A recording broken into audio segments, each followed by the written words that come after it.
we are in the same outfit I had before.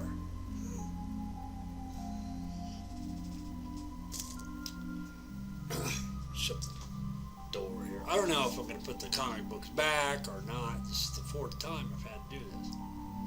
So, do something here. Turn this shit off.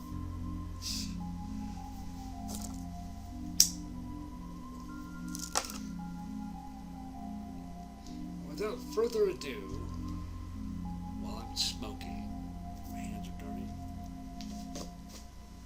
we're going to whip out the issues that I had gotten this month, which is pretty big, considering, look how many are there. It's a lot, But, to get these back, it was some of them I got back. I'll explain what I got, why I got them. Stuff, if I can remember every single detail involved in getting them. First, we'll get rid of the first one that I least like, and that is Batman number 320.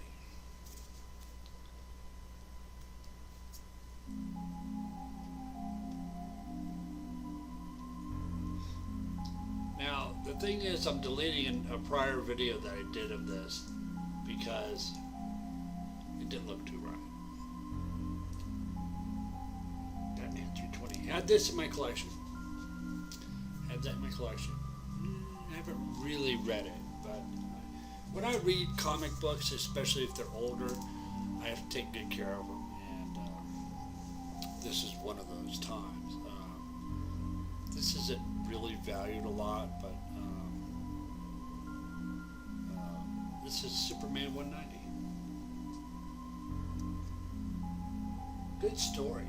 Good story. I like this issue because not only because it's 1966, but in the back, on the reverse cover of this, it has an ad for a Batman movie from 1966, which started the series for Batman. But for this kind of an old issue, I want to upgrade this later. And this is basically a reader's copy for me. And we're going to show the new editions last. Let's see, the last. Because those are the last issues I got. Some of these I got from the comic shop, some I ordered online. I got one more coming, and then I might buy another one from PayPal or through eBay, or just leave it there because I took some money out of my bank of an ATM that wasn't supposed to. And our first wonderful copy begins with, I bought it at the comic shop. This has a tear on the front page from the beginning to the middle. That's Invader's number 1. If you like Axis Power fighting books, this is one to get. This is about 4.0 now. Number 1.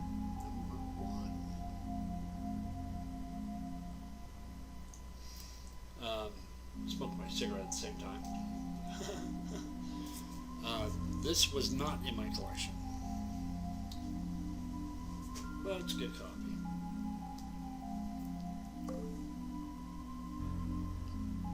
Somebody's writing me from Facebook. After this, I'm going to be playing Decaron. What do you want?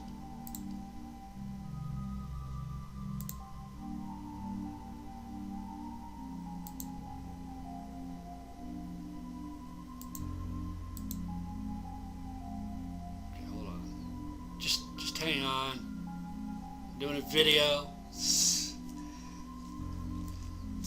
I picked up Invaders number 15. Invaders number 15. I like the art in this. I want to get a full run of it. It's reminiscent of the 1940s, and they were pretty much big as that. For those of you who don't know, I lost a collection of over 571 comics, books, art when I was a kid. So these are requiring to get back into my collection, get my collection back.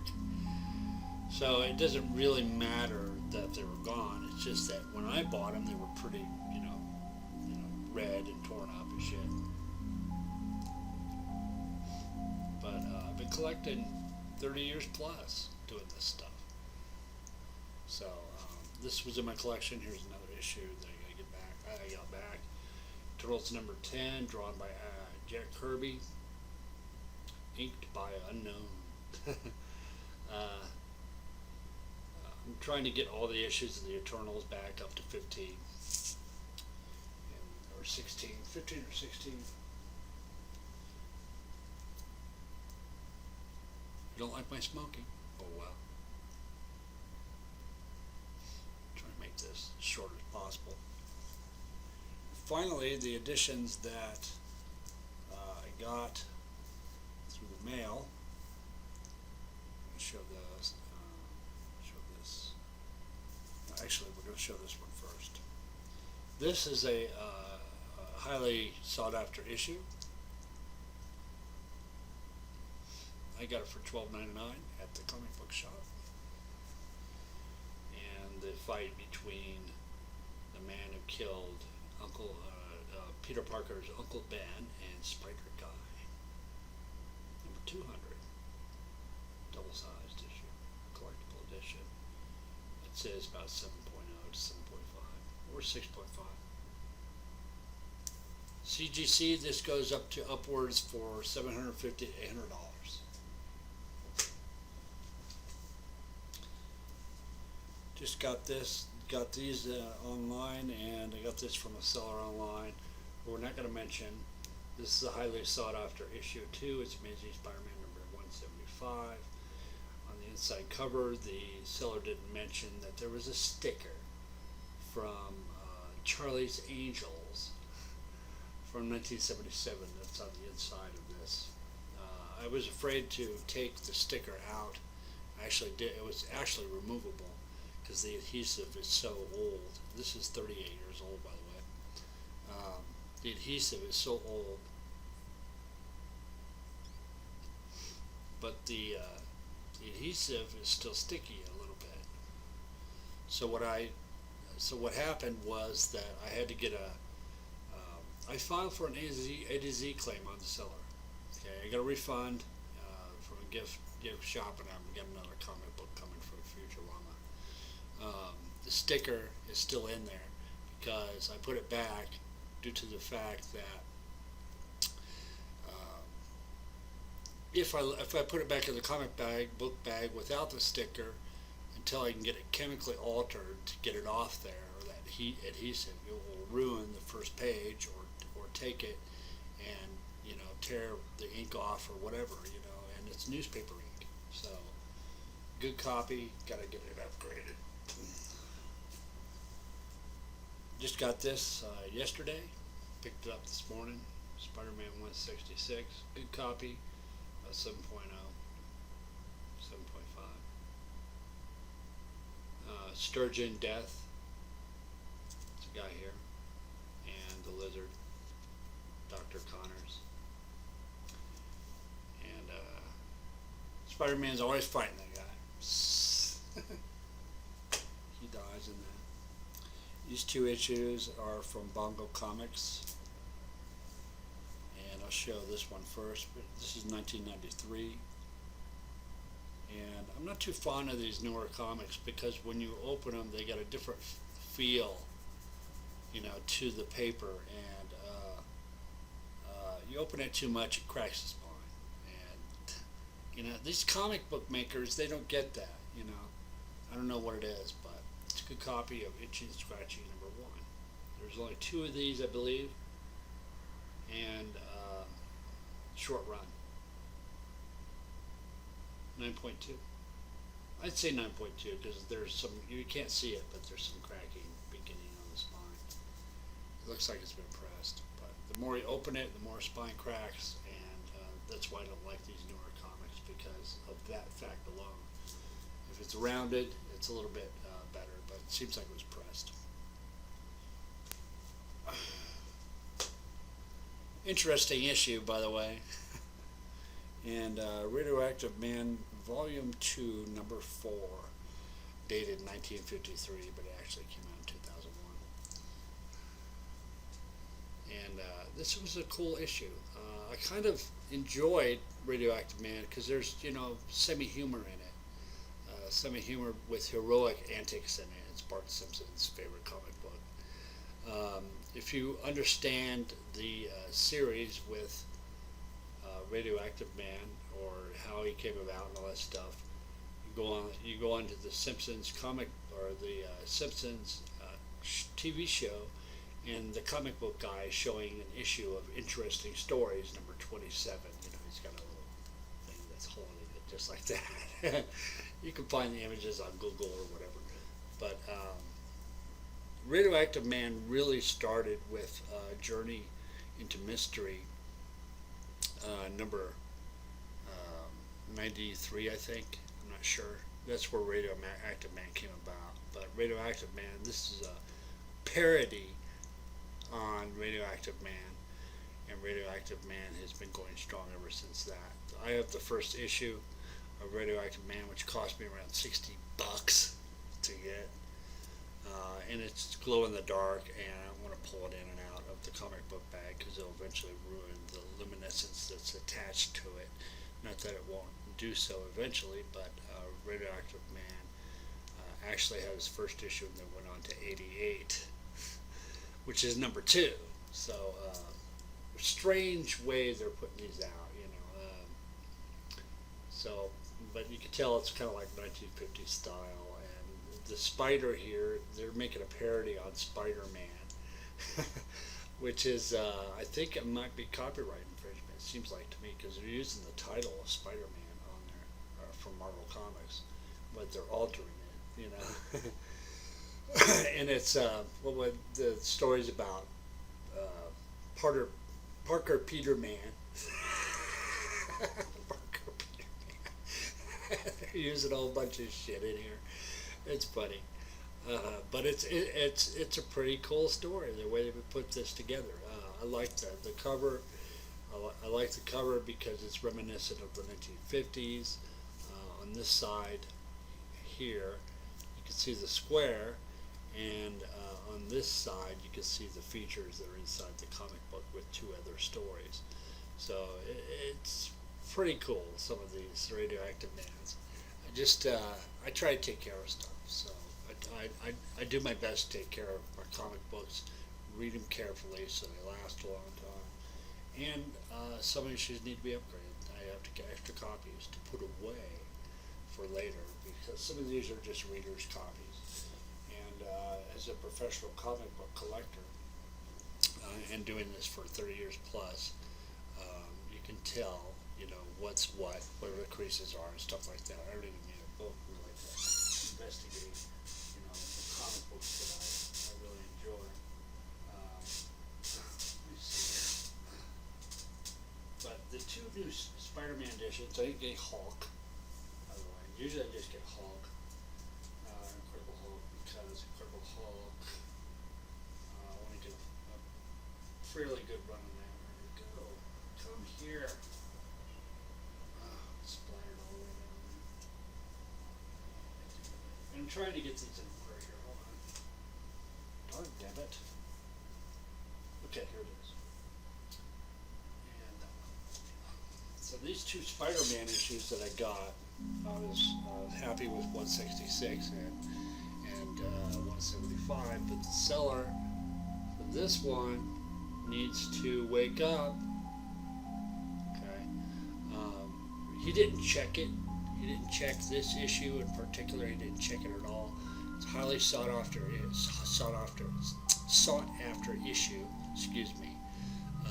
Due to the fact of the artwork involved, and it's got the Punisher in it. Not the first appearance of Punisher, but the first appearance of Punisher did occur in Spider-Man. So this is a ongoing tale, including the Punisher for a while, and he's trying to save J. Jonah Jameson down there. You can see that.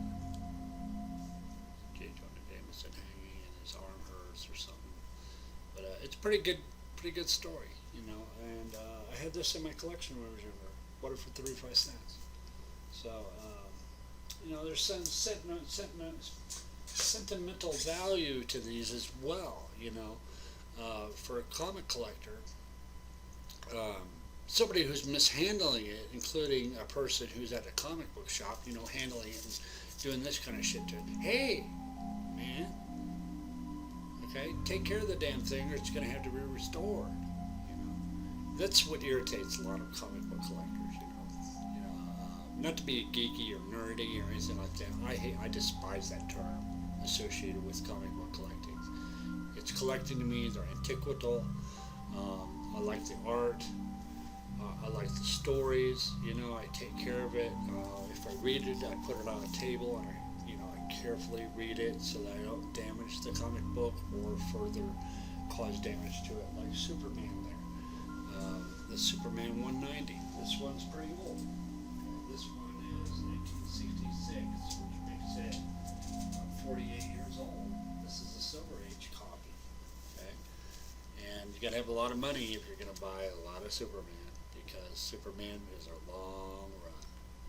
Just to get the first 10 of these you're looking at a miracle in itself. You know, because these are expensive to get, these older issues, and if you get them in close to near mint, including number 1, you're doing fine, buddy. But Spider-Man 175 and 166 coming back in my collection. So eventually I get second copies of these, but I enjoyed, you know, these when I was a kid. There was a lot of other stuff that I enjoyed, and some of these the newer stuff I enjoy too. So it's just not a matter of, you know, for a comic book collector like myself, not just getting them back, but getting issues that I want to add to the collection. I do have some Rampaging Hulk magazines I want back. I've got 3, 1, 2, and what's the other one? 3, do I have 4? 1, 2, 3. Yeah, I think I just got 3 of them. But I need number 9. Oh, I got 8. I'm sorry. I got number 8, which is a beautiful, beautiful number 8 of Rampaging Hulk's beautiful artwork on the front cover. That's what makes it really nice for me, is seeing that, you know, front cover and being interested enough to look at the inside stories, even though it's all black and white. The cover for Rampaging Hulk number 8 is just stupendous. I was just blown away, you know, at the art, even though it's so simple, you know, from the artist that did that. It was just wow, you know. It's worth putting in CGC for something like that, for a second copy, as far as a reader's copy or anything else, you know. Those are, you know, I keep that stuff, and I keep it, you know, once in a while I'll look at it, but I need 2 copies of each comic book because of one for reading for later on, as well as, you know, somebody comes into my basement later on and they say, oh, I want to look at your comic books. Well, here's the table, here's the rules, put on your radiation suit, you know. For me, you know, that's money. You know, it's money. I invested money into that stuff, and if you want to look at it, look at the reader's copy. I'll eventually have rules in the basement where you can look at that, do that stuff. Oh, I want to look at your Incredible Hulk number 1. Okay, be careful or I'm going to kill you, because that's a lot of money invested in there. If you destroy the comic book or ruin it, or the cat jumps up there, or the kid comes racing in there or something, and it's destroyed because it flew all over the place because you weren't careful enough to make sure that the kid don't come in there while you're in reading time for looking at an old comic book that most people don't even get a chance to look at in a lifetime. You're going to pay for it. You know, that's a lot of money, $3,000, $4,000 for a decent issue of Hulk number 1 from 1962, or maybe Tales to Astonish number 1, or whatever. You know, some people invest money in that stuff. You know, in the event that maybe they have to, you know, just as a keepsake or an heirloom or whatever, but later on, if things go bad, or your career is ruined or something, you got those comic books to back up on, you get some money out of it. That's the other reason, but that's the last resort. So for me, I have to upgrade various issues. Like for me, I got Tales to Astonish number 77 in good condition. I got to get that upgraded. There's other issues I'm going to get upgraded, include that. Invaders number 1. It costs money. Might cost me $100, and that's $100 invested in a good issue. What I want to get is Incredible Hulk number 102, which completes my the in between the Hulk stories and Tales to Astonish. I got to get all those back issues of Tales to Astonish from 59 up. So you can see where I'm at with the comic book collecting. So let's bring that one last time. So the itchy and scratchy issues. Where the hell did that go? Anyhow, just got some additions to these comic books. I got one more coming, a Futurama number 61, and these are, collectibles, just like coins, just like anything else, So as always, I always say this: if you want these issues, buy them yourself. 반갑소. 이곳에 잘 왔소.